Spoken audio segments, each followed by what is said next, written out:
Korban longsor di tambang emas Gunung Murus, Kabupaten Pasir, Kalimantan Timur, ditemukan dalam keadaan tewas.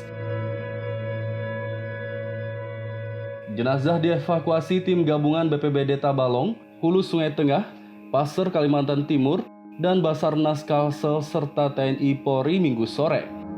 Korban bernama Wahyudin 30 tahun, Haryanto 30 tahun, Hadri 40 tahun, dan Fitriadi 30 tahun, warga Kabupaten Hulu Sungai Tengah, Kalimantan Selatan. Sedangkan Sutrisno 25 tahun, warga Batu Butok, Kecamatan Muara Komam, Kalimantan Timur. Jasad korban dibawa ke Rumah Sakit Umum Haji Badarudin Kasim Maburay Tabalong. Para penambang ini tertimbun longsor sejak Jumat 17 November 2023 lalu.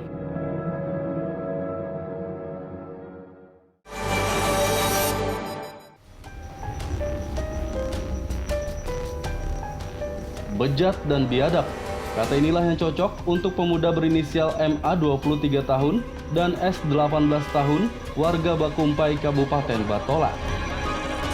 Mereka memperkosa IL, gadis penyandang disabilitas berusia 23 tahun, warga Marabahan.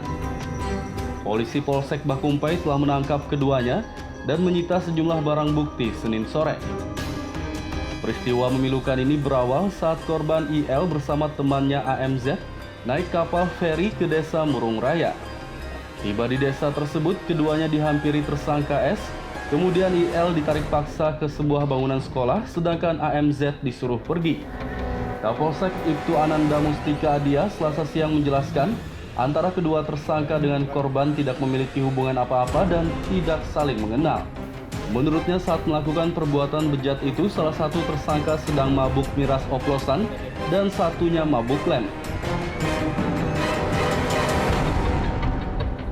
Kedua tersangka akan dikenai pasal 285 KUHP dengan ancaman 12 tahun penjara.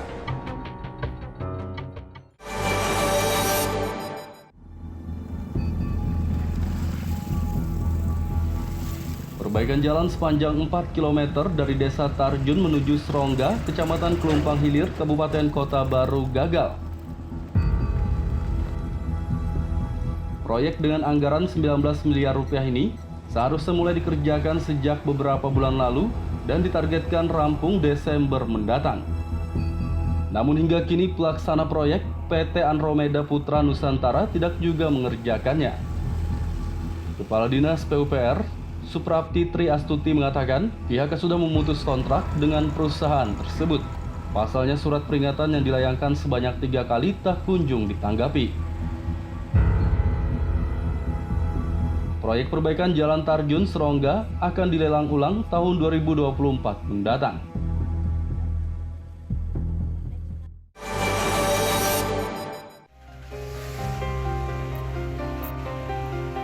Pembangunan drainase dan trotoar di kawasan wisata Kota Lama Banjarmasin yang dimulai sejak beberapa bulan lalu kini sudah mencapai 55%.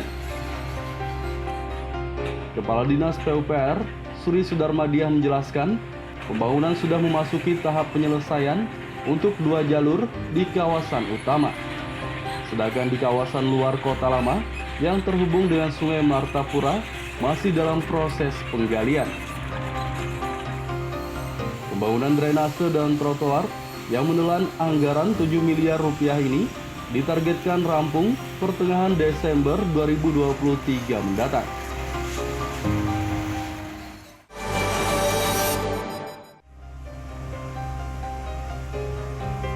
Pedagang kaki lima PKL di tepi Jalan Anang Adenansi, Banjarmasin Tengah akan dipindahkan.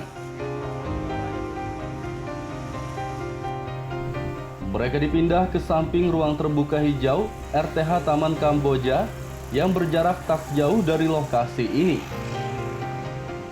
Sekda Ihsan Budiman mengatakan, PKL diberi waktu hingga akhir bulan November ini. Mereka harus pindah dari tepi Jalan Anang Adenansi ke lokasi lain atau tempat yang sudah disiapkan Pemkot. Pemindahan PKL untuk memaksimalkan fungsi trotoar Jalan Anang Adenansi yang baru rampung dibangun beberapa pekan lalu.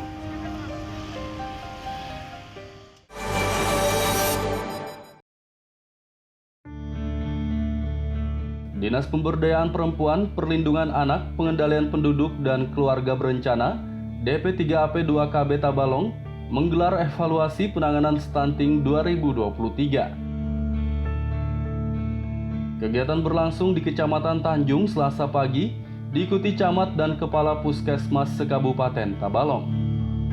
Kepala DP3AP 2KB Rusmadi mengatakan, evaluasi untuk menekan kasus stunting di wilayah yang ditetapkan sebagai lokus penanganan. Selain itu juga untuk mencegah kasus stunting baru muncul di wilayah-wilayah lainnya. Angka prevalensi stunting Tabalong tahun ini turun 0,6% dibandingkan tahun sebelumnya. Tahun 2022 angkanya mencapai 7,8%, sedangkan tahun ini 7,2%.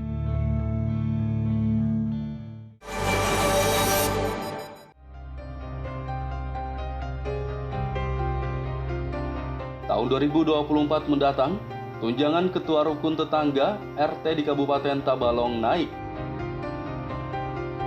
Tunjangannya naik Rp200.000 per bulan, sehingga dari Rp300.000 menjadi Rp500.000 per bulannya.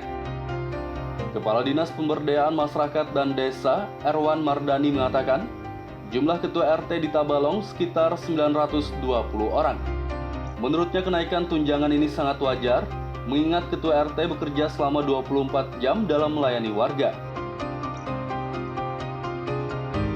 Kenaikan tunjangan untuk meningkatkan semangat ketua RT dalam melayani warga.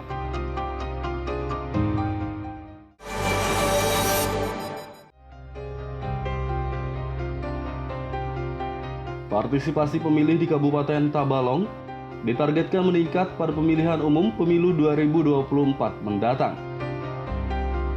Bupati Anang Sahfiani mengatakan, jumlah pemilih tahun 2019 mencapai 186.000 orang, namun yang mencoblos kurang dari 90%.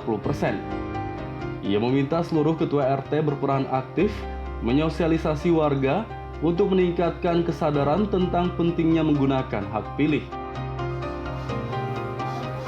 Pemkab Tabalong menargetkan partisipasi pemilih pada pemilu 2024 mendatang bisa mencapai lebih dari 95%.